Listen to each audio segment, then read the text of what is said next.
In 1995, they brought wolves back to Yellowstone after 70 years without them. And what happened next is one of the most repeated stories in ecology because it sounds impossible. The wolves changed the rivers. Not directly. Wolves don't move water, but the effect rippled so far through the system that the physical shape of the streams changed. Follow the chain. The wolves preyed on the elk, so the elk stopped lingering and overgrazing in the open valleys and along the riverbanks. The willows and the aspens and the cottonwoods, freed from constant grazing, grew back. The returning trees stabilized the riverbanks and cooled the water. Beavers with willows to eat again returned and built dams. Songbirds came back to the trees. The whole valley resembled itself because of one predator, and the rivers ran differently.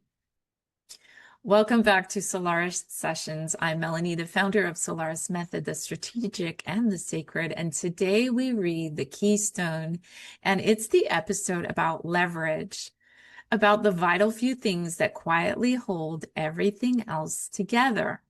So, as always, the science first, because the word is precise.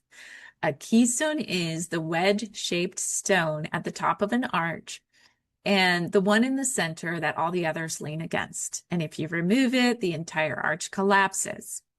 Ecologists borrow the word for a reason.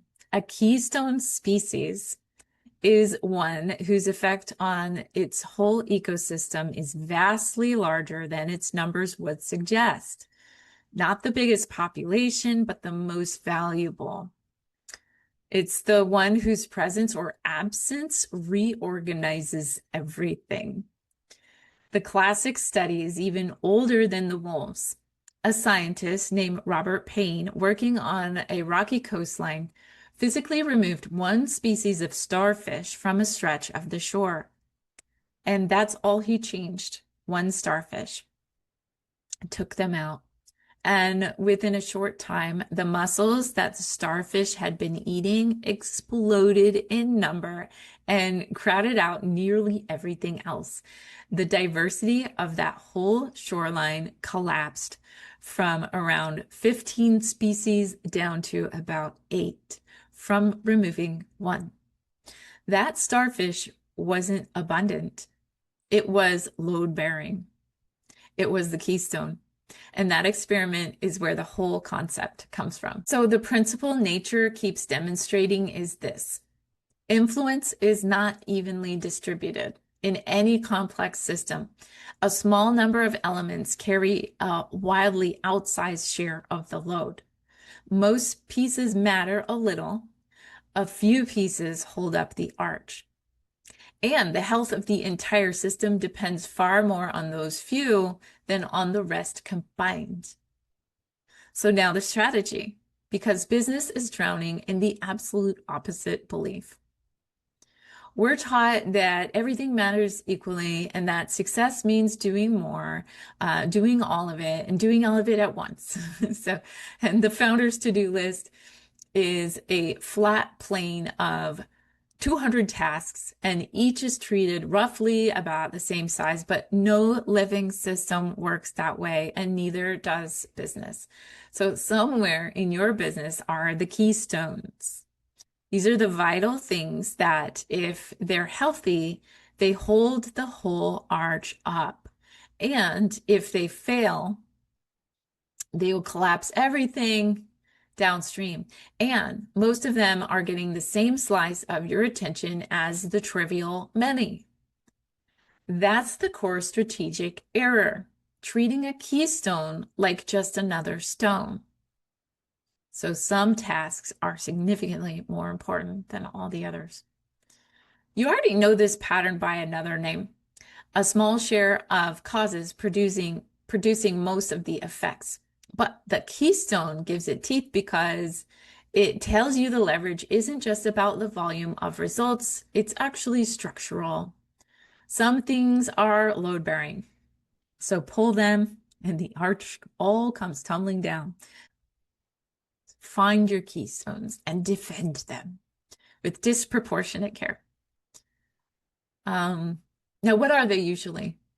For most businesses, it's a very short list. It might be one relationship, the referral source, like a single doctor who needs a steady stream of families, or that quietly generates a huge share of your growth. It might be one system, the thing that when it runs makes 10 other things work beautifully. And then when it breaks, everything breaks. Maybe it's the one offer that carries the business, while the others are just more like decoration. It might be one daily practice of yours. It's your non-negotiable. It's your keystone habit. For me, it's my morning walks, my morning routine. So when you hold it, somehow makes the whole day fall into place. And when you drop it, somehow the whole day seems to fall apart. So these are your wolves. Small in number, enormous in effect. And here's the strategic discipline, which cuts against every instinct to hustle harder. Once you've found a keystone, your job is not to add more, it's to protect and strengthen the few that you have. Guard the keystone relationship like it's precious, because it is. Make the keystone system bulletproof before you build anything new on top of it. Protect the keystone habit as non-negotiable. A single keystone, well defended, does more for your whole ecosystem than 100 scattered efforts. The wolves didn't rebuild Yellowstone by working harder. They just were reliably in the right place in the chain, and the whole system reorganized around them. Now, there is a shadow side worth naming too. It's the negative keystone. Sometimes there's one thing quietly collapsing your whole system, like one draining client, one broken process, one relationship or habit that's basically the missing starfish. It's letting the muscles take over everything else. So removing a negative keystone can restore the whole system as dramatically as protecting a positive one. So the audit runs both directions. What few things hold everything up? And is there one thing whose removal would let everything else breathe? My favorite part now, the correspondence. Where's the keystone in you?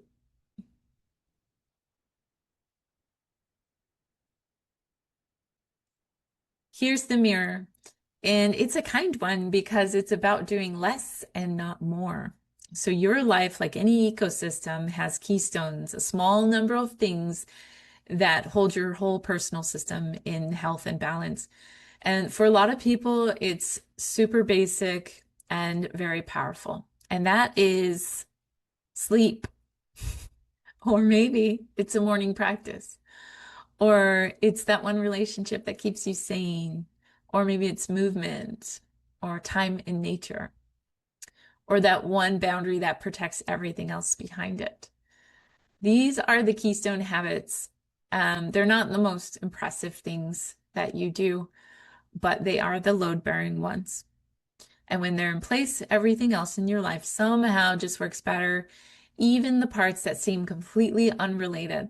And when they collapse, watch how far the damage ripples and how one lost keystone can quietly unravel a whole season of your life, the same way a missing starfish unraveled the balance on the shore.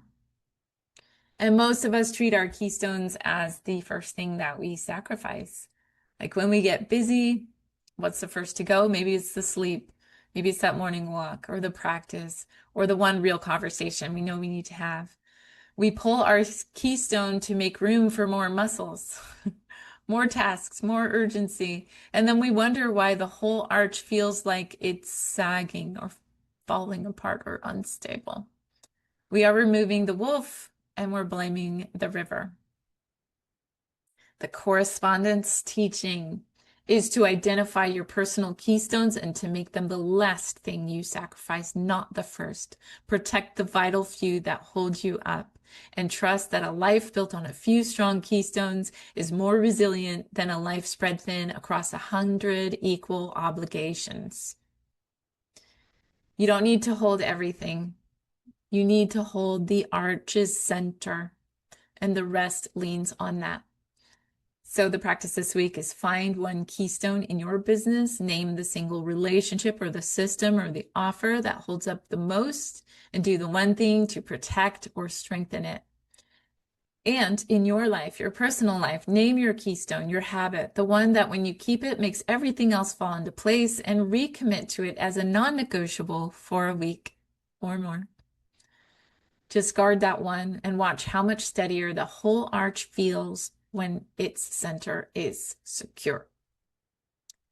One wolf changed a river, one starfish held a shoreline, and one habit may be holding your whole life. Whether you've been treating it that way or not, find it, defend it, and let everything else lean on the few things strong enough to carry it. In the next episode, we follow water again, not the tide this time, but the way that water moves through the world, always finding the path of least resistance, never arguing with rocks, and always reaching the sea. It's the episode about strategy without force. I'm Melanie, and this is Solaris Method, the strategic and the sacred. Check out solarismethod.com. Find the keystone, guard the few, and let the arch hold.